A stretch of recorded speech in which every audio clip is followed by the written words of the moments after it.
You know, I love how all the complaints with the 2014 Godzilla movie have to do with Godzilla not having enough screen time.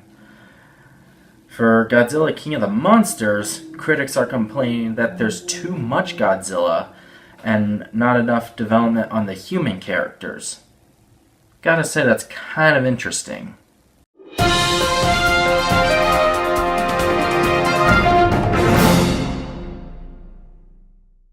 Godzilla, King of the Monsters.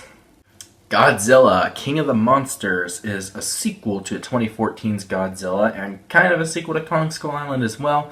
Either way, it's the third movie in this new monster universe that Hollywood is doing after Godzilla and Kong Skull Island. And in this movie, it takes place 5 years after the original Godzilla movie, and then this military group named Monarch, they discover that there's more of these titans, including Rodan and King Ghidorah, and at the same time they're developing, this new monster hatches, Mothra.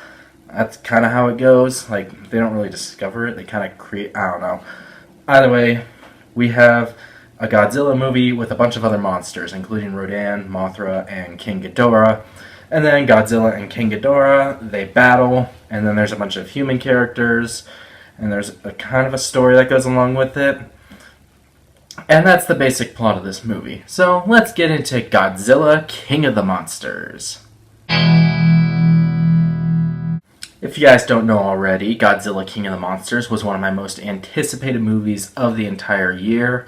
I believe it was in my top 5, if not, it was just outside of my top 5. But either way, I was really excited for Godzilla, King of the Monsters. I think Michael Dougherty has done some good stuff in the past. He did Trick or Treat, he did Krampus, both of which were fun, kind of holiday horror films. And then he transitions to this big old blockbuster monster movie, and I'm going to be honest, this movie only has a 40% on Rotten Tomatoes at the time of filming this review. I'm not sure how it's that low. I had a freaking blast with Godzilla, King of the Monsters. First off, the one complaint that the first Godzilla got was not enough Godzilla. I think he had about 12 minutes of screen time total in that first movie. In this movie, they definitely address that. I think he gets a full 45 minutes or so of screen time in this movie. And even when he's not on screen, you still get the other monsters like Ghidorah, Rodan, Mothra. Basically, those three monsters plus Godzilla, they make up well over half the movie. So I like that they address that a lot. And plus, the monster battles. Wow. Some of these monster battles are arguably the best monster battles ever put to screen. Especially toward the final act of the movie. Watch out for that. It's amazing. Speaking of amazing, the visual effects in this movie are really good. I would say not quite as good as Avengers Endgame, but pretty close. It's not too far off, for sure. And I definitely think it should get an Oscar nomination for Best Visual Effects. The first film didn't get that, which was unfortunate because it had amazing CGI as well, but this movie had some amazing CGI, and a lot of the cinematography was really good as well. And plus, the monsters. You come here for the monsters. Godzilla is awesome. Whenever I see him blowing that blue atomic breath out of his mouth, it's just euphoric. And then King Ghidorah, holy hell, this guy was a menacing villain. He was crazy. He's a giant three-headed dragon, so he's already that intimidating. And he also shoots lightning out of his mouths, and he basically carries a hurricane or a thunderstorm. I don't really know which one. Basically a giant oversized supercell thunderstorm the size of a hurricane. He carries it with him wherever he goes, pretty much. It's crazy. And then you have Rodan, who's this firebird that emerges from a volcano. You saw him in the trailer. He's pretty cool. Mothra, I think, looks absolutely beautiful as this giant butterfly moth creature, whatever you want to call it.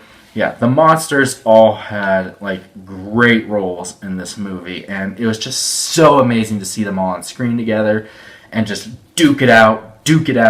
like battle and kill each other to see who was the top monster, who really is the king of the monsters. But even besides the monster battles, some of the human characters in this movie really surprised me. Millie Bobby Brown is a standout for sure.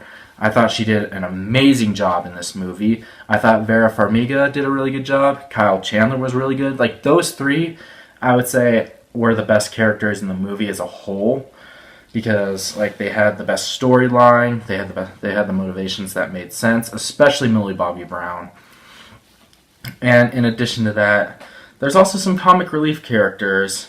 And of course you have like Ken Watanabe, who was in the 2014 Godzilla. He returns to this movie. I thought he did a really good job.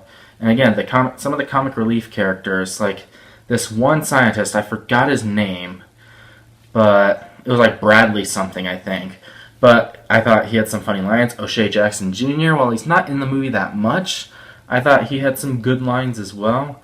And just the story as a whole, while it can get a little overcrowded at times, I thought overall they did a good job of telling this story about like King Ghidorah and all the background that King Ghidorah has, and of course all the other monsters as well. I thought overall they did a really good job with that. And the movie's runtime, I was not bored by this movie at all. A lot of people thought this movie was boring, but I really wasn't bored by this movie at all. I thought it was a lot of fun. There's a lot of great action, a lot of great character moments in this movie for sure. And even a few funny lines here and there. There's a few attempts at humor that are, I think, really well done overall. And the movie's runtime, it's 132 minutes long, which is about 10 minutes longer than the 2014 Godzilla movie. And honestly, I didn't really feel that length at all. And by the way, there is a post-credit scene. Stay for that, because I thought it was really interesting in the way and like what it sets up and all that. So yeah, a lot of critics didn't like this movie, but honestly, like, you asked for more Godzilla, you got more Godzilla. So I really don't know why you're complaining. I mean, I guess I can kind of understand some of the complaints with like the human characters, because there are some moments where it does focus more on the human characters, but I mean, I didn't really have too much of a problem with that. I thought they did a nice job on that. Oh, and one more thing about this movie, the musical score. The musical score is amazing. That's all I really have to say about that. I hope the composer does more stuff in the future, because it's that good. As much fun as I had with this movie as a whole, there are a few problems that I do have with it. It's definitely flawed. First off, there are some pretty bad human characters. The main one being Alan, the guy that plays the character Alan Jonah. That's his name in the movie. I forgot his actual name. It's like Charles Dance. I think it's Charles Dance. Yeah, he was bad. I did not like him very much in the movie. And also, some of the cast I feel like could have been given more to do. Like O'Shea Jackson Jr., I mentioned how he had some good lines in there, but I do feel like as big a name as he is, he could have been given a little bit more to do. There's also a few moments of like very cheesy dialogue in this movie. It's like disaster movie dialogue almost, like kind of like San Andreas or The Day After Tomorrow. There's some really cheesy dialogue in this movie, and of course when it does focus on the human characters a lot, there are some times where I was like, okay, you can get back to the monsters now. For the most part, it does that, but yeah, there are some moments where it does drag just a tiny bit with the human characters. And then also with the cinematography, there are some moments where it's kind of hard to see what's going on with the cinematography and the editing and all that, especially during some of the monster battles. For the most part, they're shot really well, but there are a few times where it's just a little bit hard to see what's going on. And then, of course, I feel like they could have done more with Mothra and Rodan, at least. Like, they featured them pretty heavily in the trailers. I feel like they could have been given a little bit more to do, but that's really it. While Godzilla King of the Monsters is far from a perfect monster movie, I still had a really good time watching it. Definitely see it in 3D. I would highly recommend you check it out. and I cannot wait to see Godzilla vs. Kong. Before this movie came out, it was my number one most anticipated movie of 2020, and I think it still is my number one most anticipated movie of 2020. It's between that and the Christopher Nolan film Tenet, I think it's called. But yeah, I'm still looking forward to Godzilla vs. Kong a lot. I cannot wait to see what they do with this monster universe as a whole.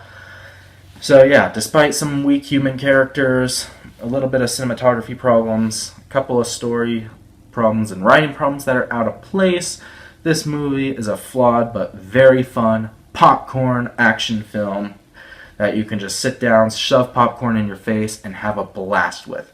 With all that being said, I'm going to give Godzilla King of the Monsters a 77% certified fresh rating. That is a B+.